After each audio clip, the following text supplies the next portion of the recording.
पद्मधरं देवं तं सूर्यं प्रणमाम्यहं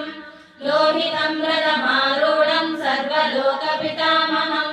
महापापहरं देवं तं सूर्यं प्रणमाम्यहं त्रैगुण्यं च महासौरं ब्रह्म विष्णुमहेश्वरं महापापहरं देवं तं सूर्यं प्रणमाम्यहं बृहन्निदं तेजसां पुञ्जं वायुराकाशमेव च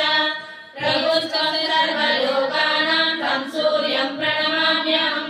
बन्धूकपुष्पसङ्काशं हारकुण्डलभूषितम्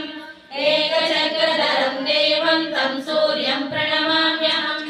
तं सूर्यं लोककर्तारं महातेजप्रदीपनं महापापहरं देवं तं सूर्यं प्रणमाम्यहं श्रीकृष्णं जगतां नादं ज्ञानविज्ञानमोक्षदं महापापहरं देवं तं सूर्यं प्रणमाम्यहं सूर्याष्टकं पठे नित्यं ग्रहपीडाप्रणाशनम् अपुत्रो लभते पुत्रं दरिद्रो धन